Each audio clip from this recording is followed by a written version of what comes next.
দীর্ঘ ২ বছর ধরে গাজায় অন্যায়মূলকভাবে যে যুদ্ধ পরিচালনা করে আসছে বেনিয়ামিন নেতানিয়াহু, এমনকি এই যুদ্ধের পাশাপাশি আবার ইরানের বিরুদ্ধে অবৈধভাবে আক্রমণ করে সর্বপ্রথম যুদ্ধ সৃষ্টি করার কারণে বা যুদ্ধ তৈরি করার কারণে নেতানিয়াহুর বিরুদ্ধে ইতিমধ্যে শক্তিশালী একটি জোট গঠন করা হচ্ছে। আর এই সংবাদ পাওয়ার পরই ভয়ে ইতিমধ্যে থরথরে অবস্থা নেতানিয়াহুর, এবং নেতানিয়াহুর বিরুদ্ধে যে শক্তিশালী জোট গঠন হচ্ছে সে সম্পর্কে আজকের ভিডিওতে আমি জানাবো। দীর্ঘ প্রায় ২ বছর গাজায় যে ইসরায়েলি আগ্রাসন, সেটা থমকে দাঁড়িয়েছে মানবতা এবং বিশ্ব বিবেকের কাছে। কট্টর ইহুদিবাদী ইসরায়েলি প্রধানমন্ত্রী বেনয়ামিন নেতানিয়াহু যেন রক্তমাংসে গড়া মানুষ নয়, বরং পুরোটাই নরপিশাচের ভিন্ন কিছুতে তৈরি এক কাপুরুষ। যুদ্ধ হয় অস্ত্রধারীদের সাথে, কিন্তু সেখানে নির্বোধ বুদ্ধিহীন জানোয়ারের মতো নিরীহ নিরস্ত্র মুসলমানদের উপর গোলা বর্ষণ করেই যাচ্ছে কট্টর ইহুদিবাদী ইসরায়েলের সেনারা। এবার ফিলিস্তিনে চলতে থাকা গণহত্যার বিরুদ্ধে গাজাবাসীর পাশে দাঁড়িয়েছে বিশ্বের 23টি দেশ, যার মধ্যে রয়েছে আমাদের বাংলাদেশও। ধীরে ধীরে ইসরায়েলের বিরুদ্ধে জোট বাঁধছে বিশ্বের দেশগুলো, যা দেখে ইতোমধ্যেই ভয়ে কাঁপন ধরেছে নেতানিয়াহুর। তবে সবচেয়ে অবাক করা বিষয় হলো, এখন পর্যন্ত চলমান ইসরায়েলি আগ্রাসনের বিরুদ্ধে জোট বাঁধা দেশগুলোর মধ্যে মুসলিম দেশের চেয়ে ইহুদি আর খ্রিস্টান দেশের সংখ্যাই বেশি। এতেই যেন প্রমাণ হয় পৃথিবীর মানবতা এখনও ধুলোয় লুটায়নি, বরং বিশ্ববিবেক আবারও নতুন করে জাগ্রত হচ্ছে অসহায় গাজাবাসীদের নরপিশাচ নেতানিয়াহুর হাত থেকে বাঁচাতে। বাংলাদেশ ছাড়াও জোট বাঁধা দেশের তালিকায় রয়েছে চীন, তুরস্কের মতো পরাশক্তি দেশও।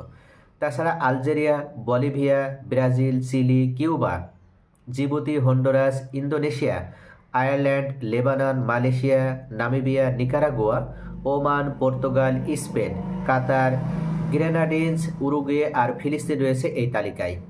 ল্যাটিন আমেরিকা থেকে শুরু করে আফ্রিকা সবাই এখন জাগ্রত ফিলিস্তিনের মুসলমানদের রক্ষায়। আগামী 15 ও 16 জুলাই কলম্বিয়ার রাজধানী বোগোটায় এই 23 দেশের সমন্বিত জোটের একটি বৈঠকও অনুষ্ঠিত হবে। মূলত আন্তর্জাতিক আইনের আওতায় ইসরায়েলের দায় মুক্তির সংস্কৃতির অবসান ঘটানো এবং মানবাধিকার লঙ্ঘনের জন্য দায়বদ্ধতা নিশ্চিত করাই এই জোটের লক্ষ্য। এই জোট অনতিবিলম্বে গাজায় ইসরায়েলি আগ্রাসন বন্ধে কাজ করবে একত্রিত হয়ে। ইতিমধ্যে এই জোটে বিশ্বের অন্য মুসলিম দেশগুলো সহ অন্যরাও অংশ নিতে আগ্রহ জানাচ্ছে। তারা যুক্ত হলে এই জোটের শক্তি আরও বাড়বে।